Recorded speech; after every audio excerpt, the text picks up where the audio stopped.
Hello, hello, hello there, everyone. It's Patricia Hayes here with your Coffee Time Career Chat Authentic Networking Edition. So happy to be here with you today as we branch out onto a new topic in terms of networking and relationship building.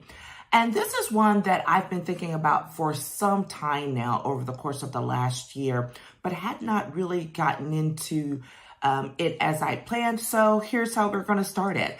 And it's diversity in your network, and diversifying your network is what we're going to be talking about for the next, 3-4 weeks, maybe, in different terms. First, laying out why it matters, what it looks like, those types of things. And then we're going to work into the work that's required to make that happen. And then ultimately the strategies that will need to be utilized in order to maintain a diverse network down through the years in order to maintain a strong growth atmosphere, a strong growth mindset when it comes to your professional network. So here's the thing. This is a topic that I think is very rich and ready for today. And we are not going to cover everything in these 20-30 minute sessions over the next course of the next few weeks. So I want you to mark it on your calendars because come May, we will be putting out the Diversifying Your Network Masterclass. And I'm going to make sure to invite you and let you know when that happens. So just, put a little pin in it and wait for it. And so that you can get all the goodness at once. I'm looking at bringing in at least one speaker, I think, in order to help set the stage for it. And I'm looking forward to it. I'm really excited about this topic. And because I think that it's needed and it's necessary, and it's not just what people think about.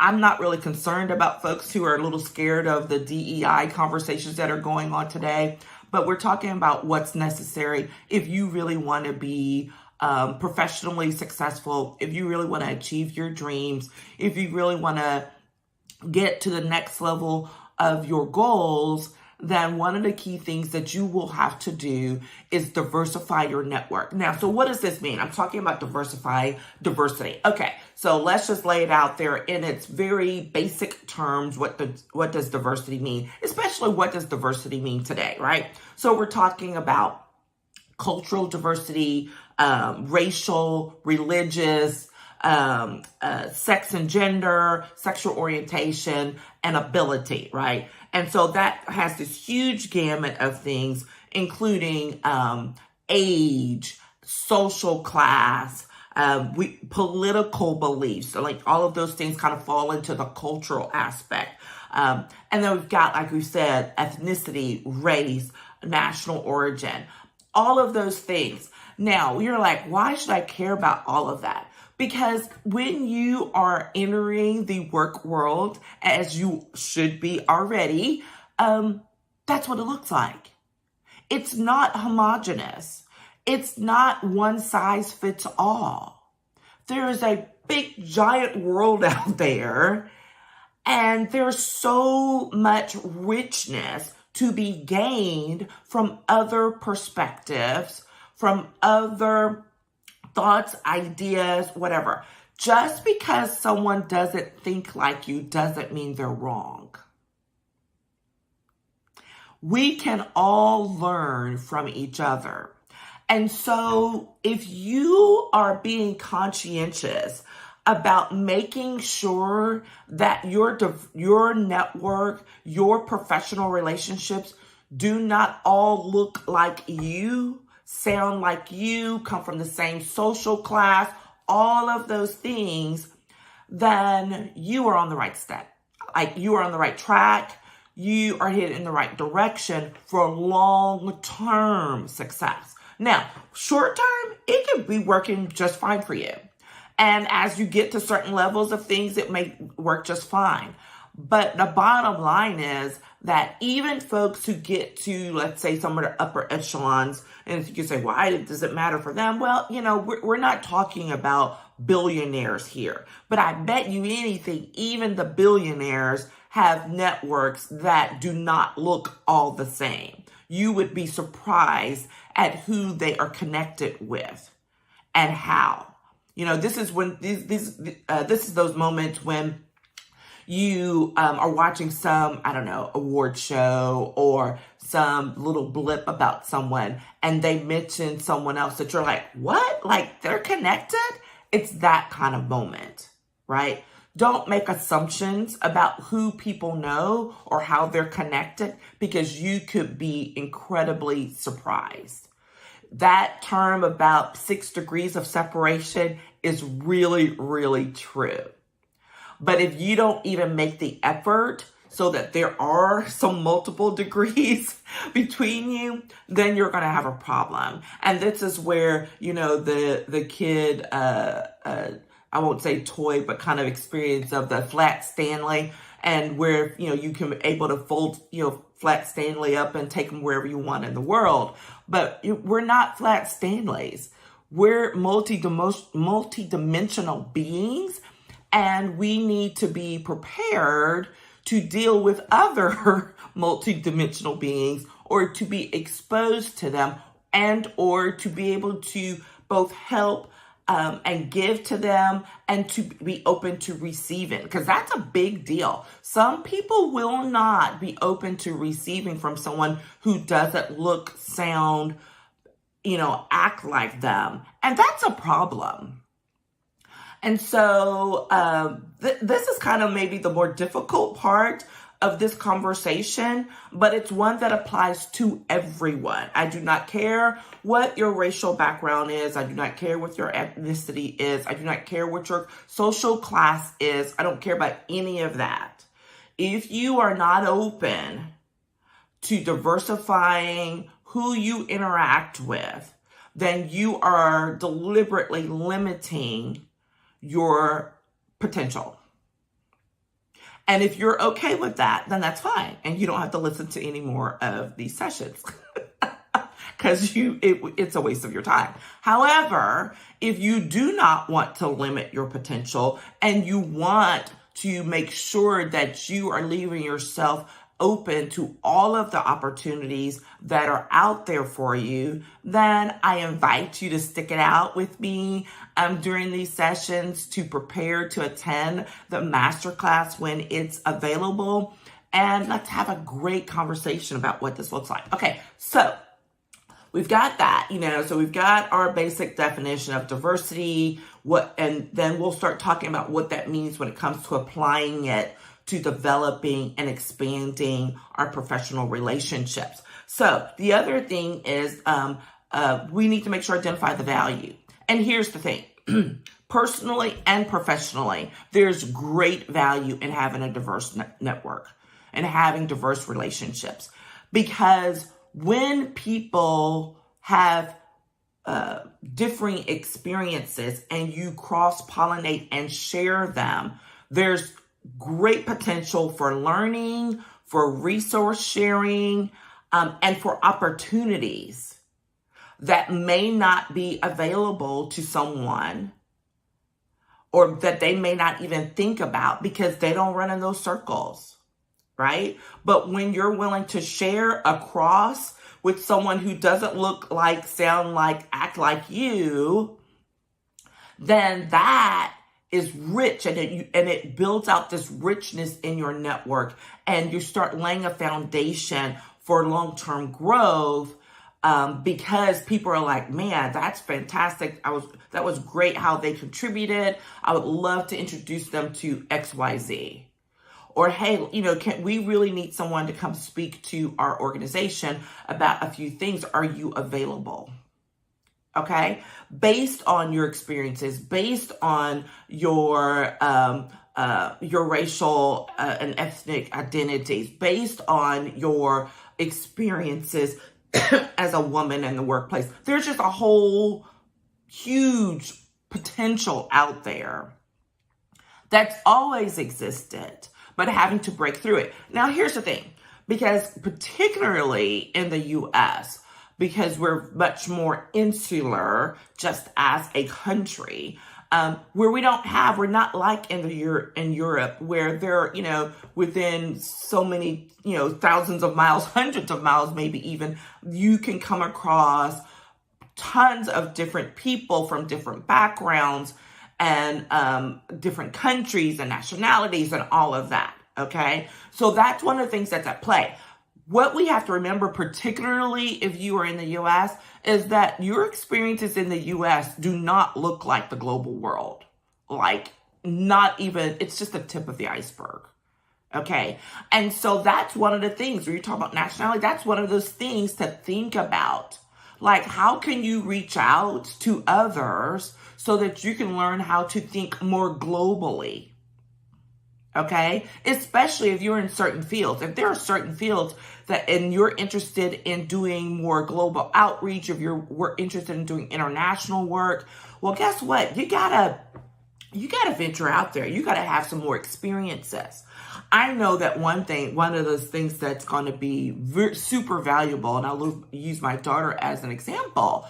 She's been involved in a ton of different things as a young person. And as a young Black female, she has traveled to Australia. Now, that is not something anyone's going to expect, right? Because, we have stereotypes and biases about people. And so when it comes up and when it presents itself, it's going to be like, wow, how did you have that experience as a 17-year-old, right? That fosters room for conversation and about her community service and about her experiences with Girl Scouts and how all of these other things and experiences can come from it, right?